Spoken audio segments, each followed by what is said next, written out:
pessoal, tudo bem? O tema de hoje é a decomposição dos serviços jurídicos.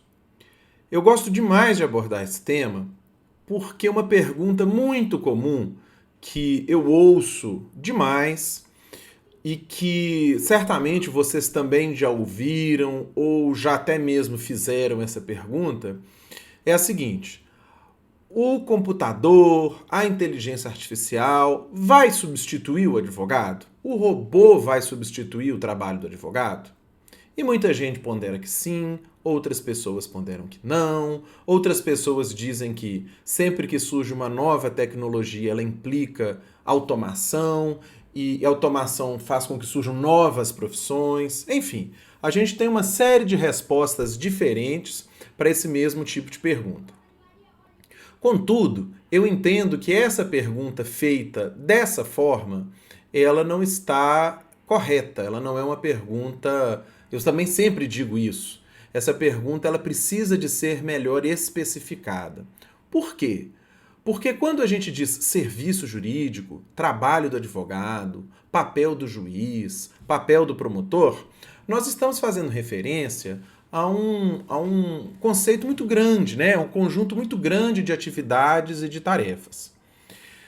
O que a gente pode perceber que acontece é o seguinte: o nosso trabalho ele é composto por diversas pequenas atividades, uma atividade burocrática, uma atividade intelectual, uma atividade criativa, uma atividade repetitiva, e que o conjunto dessas atividades nós vamos dar o nome de prestação de serviço advocatício ou prestação de serviço jurídico.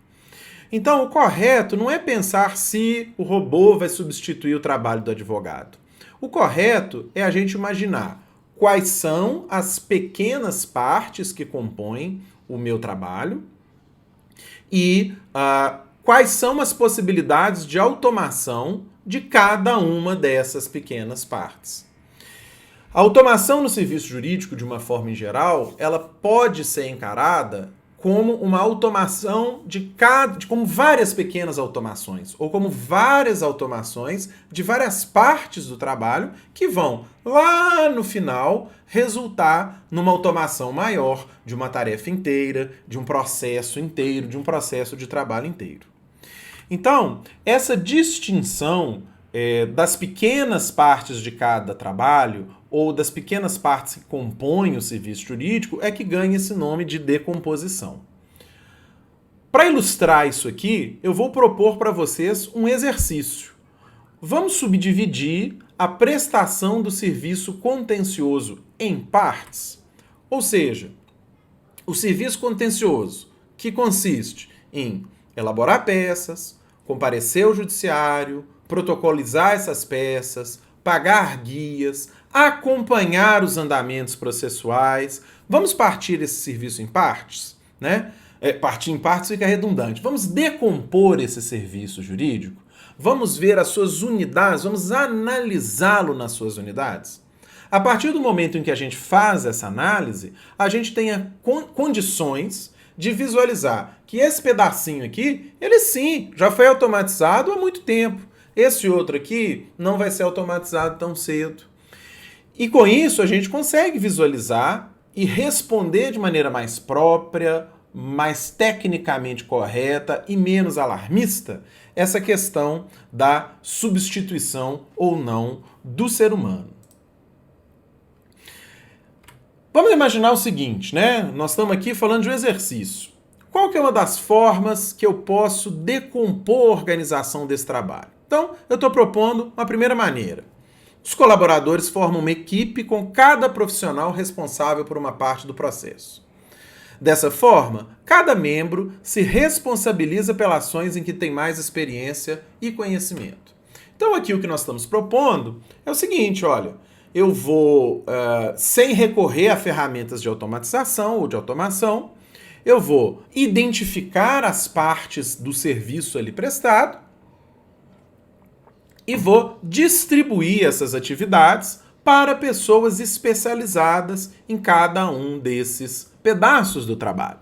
Isso é uma forma manual, artesanal, mas que já faz todo sentido dentro da lógica de uma linha de montagem, de uma linha de produção, de especialização do trabalho, de ser empreendido. E aqui só uma ressalva, eu não estou dizendo linha de montagem, linha de produção no sentido pejorativo, como se isso fosse implicar uma diminuição da qualidade ou da personalização do trabalho, não.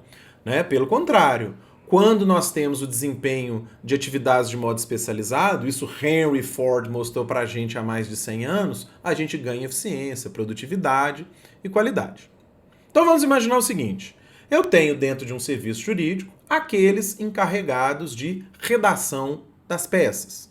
Eu tenho aqueles outros encarregados de gestão documental, juntar os documentos dos clientes, digitalizar esses documentos, guardar esses documentos de modo físico. Eu tenho aqueles outros responsáveis por fazer a cobrança, emitir nota fiscal, fazer os devidos pagamentos, fazer a prestação de contas.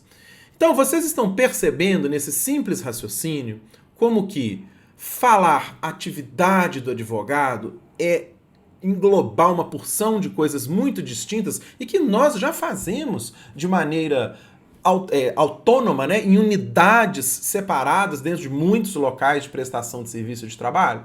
Né? Olha como é que a gente já faz isso. Vamos evoluir um pouquinho esse nosso exercício para a parte de baixo. Outra forma de fazer isso, que também é muito feita, é dividir o escritório em áreas de atuação, olha só, com um profissional especializado responsável por cada uma delas. Deste modo, vamos ler inteiro, né? Desse modo, cada um ficará encarregado de uma área ou etapa do processo, auxiliando a organização do escritório e aumentando a qualidade do serviço prestado. Ou seja, uma outra forma de organizar é, ao invés de eu ter cada equipe de 5, 6, 8 advogados com essa subdivisão, eu constituo dentro do meu serviço jurídico uma área especializada, ou áreas especializadas, prestadoras de serviço interno para as unidades fim. Então, ao invés de eu ter, isso é muito comum, por exemplo, com um financeiro, ao invés de cada equipe de advogados fazer a sua prestação de contas, emitir a nota fiscal, realizar os pagamentos, conferir os recebimentos e assim por diante, eu tenho lá um centro que faz todo o financeiro daquele escritório. O pessoal vai chamar isso de centro de serviços compartilhados, de back-office, de controladoria. Eu já vi nome de tudo quanto é maneira para se referir a esse tipo de organização. Então vamos exemplificar mais. Eu tenho um centro que faz o financeiro, como eu já mencionei. Esse centro ele é responsável pela contratação de serviços externos, como por exemplo correspondente, cartório, peritos. Esse centro é responsável por emissão de guias e juntada de guias e de pagamentos, e assim por diante. Vamos ilustrar isso aqui, né, com as partes possíveis no serviço contencioso para a gente melhorar o nosso exercício. É claro que aqui não está tudo, mas eu fiz uma imaginação aqui de algumas partes interessantes de a gente pensar e nós vamos ver o que já está, o que é possível de ser automatizado disso aqui. Então, olha só. Todo serviço contencioso precisa de receber novas ações, então é isso que eu estou chamando ali de captura. Essas novas ações podem ser cadastradas pelo próprio escritório, podem ser encaminhadas pelo cliente, podem ser capturadas, já estou me adiantando, mas poderiam ser capturadas dos diários eletrônicos, mas enfim, vamos por enquanto imaginar que o escritório recebe essas ações do seu cliente ou ele mesmo oferece esse serviço de cadastro. Ou seja, pego um novo processo, registro esse novo processo com as suas informações pertinentes. Quais informações? O número do processo, a parte, a vara, a comarca, o assunto, as principais peças. É o cadastro. Nasceu uma nova ação, surgiu essa nova ação. Segundo ponto aqui, classificação de publicações e lançamento de prazo. Então, a partir do momento em que esse novo processo surge, que esse novo processo nasce, né, a gente precisa de cadastrar acompanhar os andamentos, cadastral já diz, a gente precisa de acompanhar os andamentos desse processo, corresponder, fazer uma correspondência em relação àqueles andamentos, às atitudes que eu tenho que tomar e fazer o lançamento de prazos. Vamos retomar aqui o slide, olha. Então, saiu uma determinada publicação dizendo que haverá uma audiência. Que providências eu tenho que tomar? Eu tenho que redigir um documento para essa audiência? Eu tenho que convocar alguém para comparecer a essa audiência? Eu tenho que contratar alguém para comparecer a essa audiência? Ou seja, eu vou verificar aquelas publicações, né, daqueles andamentos processuais e vou lançar prazos, que é o nome que a gente dá, para as pessoas que vão desempenhar aquelas funções. Número 3, olha. Extração de entidades e classificação de peças processuais. O que é isso aqui em termos técnicos? Extrair entidades é o que a gente faz ao interpretar um texto. Então eu vou ler aquele texto e vou ver, olha, isso aqui envolve a empresa tal ou a pessoa tal, né? A entidade é o nome da pessoa envolvida. Isso aqui tem o valor tal, a entidade é o valor. Essa ação ocorre na comarca de Belo Horizonte é a entidade local. Essas informações, em geral, elas não estão presentes de modo estruturado e organizado nos sistemas processuais dos tribunais. Elas existem nos textos, que são as peças, quer dizer, às vezes tem, às vezes não tem, às vezes é melhor, às vezes é pior, mas elas existem nas peças processuais, que precisam ser lidas. E alguém tem que fazer esse trabalho aqui, justamente para fazer essa identificação do que está acontecendo. Ponto 4. Em todo serviço advocatício contencioso, há uma série de documentos que têm que ser gerados. Documento aqui que eu estou dizendo são as peças propriamente ditas.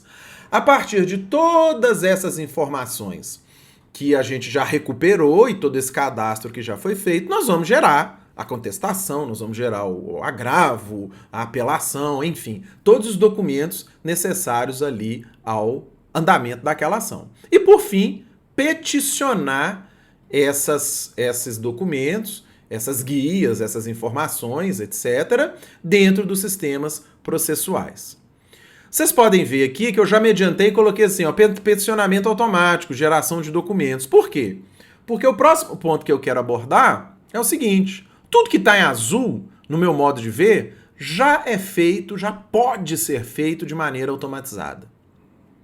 Não significa que todos os escritórios façam todos eles automatizados, pelo contrário, não significa que essa automatização é completa, ela é de 100% em tudo, mas já há ferramentas boas que funcionam em escala, de modo profissional, para fazer de 1 a 5. Ou seja, eu já tenho ferramentas de leituras de diários que acompanham os diários e nos fornecem as informações daqueles diários. Eu já consigo classificar aquelas publicações automaticamente. Então, saiu um andamento daquele processo, eu li aquele andamento via computador e lá estava escrito processo número tal, tal, tal. Eu já identifiquei aquela entidade, o processo número tal, tal, tal, e já identifiquei. Fica designada a audiência para o dia tal. A partir de parâmetros de sistema, é possível eu lançar uma atividade para um determinado profissional falando assim, olha, Roberto, compareça à audiência do processo número tal, às 10 horas da manhã de 1º de junho. Vamos voltar aqui. Número 4, olha. Geração de documentos. Nós vamos ver muito nesse curso aqui de ferramentas de geração de documentos. Mais inteligente, menos inteligente, mais automatizado, menos automatizado, mas eu não preciso pegar uma página do Word em branco e escrever do começo ao fim tudo que eu penso. Aliás, ninguém faz isso. A gente tem o nosso repertório de modelos. E, por fim, o peticionamento automático. Ou seja, eu hoje peticiono quase tudo já via processo judicial eletrônico. Nada impede que a minha ferramenta de geração de documentos se conecte com uma ferramenta de peticionamentos que vai acessar o sistema do tribunal, vai utilizar o meu token, o meu certificado digital e vai fazer o adequado peticionamento daquilo. O que eu estou dizendo com isso é que 1, 2, 4, 5 já existem e funcionam. E os serviços jurídicos vão articular isso de maneira pior ou de maneira melhor, escolher ferramentas mais eficientes ou menos eficientes. O que ainda pode melhorar bastante, por questões que nós não vamos abordar aqui, né, principalmente relativas à disponibilidade de bases de dados em português jurídico, essa parte de extração de entidades e classificação de peças processuais. Isso é mais difícil, isso é mais complexo, requer modelos matemáticos, requer ferramentas de inteligência artificial, enfim, requer uma tecnologia que ainda não está tão disponível, mas estará muito em breve. Vamos ver essas considerações aqui. Então, com isso, a gente encerra. Eu espero ter dado para vocês uma ideia do que vem a ser a decomposição dos serviços jurídicos. E eu espero que eu tenha dado para vocês também uma visão sobre como responder essa questão da substitutibilidade, da possibilidade de substituição do trabalho humano pelo trabalho automático. Eu chamo atenção para aqueles profissionais que vão trabalhar nos serviços jurídicos exercendo essas funções compartimentadas, como a gente deu nos nossos exemplos aqui. Muitas vezes se trata de um profissional que é graduado em direito, que é bacharel, que é inscrito regularmente na Ordem dos Advogados, entretanto ele realiza uma dessas tarefas intermediárias. Para esse profissional, a notícia é difícil, né? Você vai ter que se requalificar, porque esse trabalho será automatizado. Se já não foi, será automatizado. E não se engane, não ache que esse trabalho é um serviço jurídico e que o robô está tomando meu trabalho. Não, ele faz parte do composto jurídico e é uma parte a ser automatizada, que está sendo automatizada. Obrigado pela atenção e até o nosso próximo vídeo.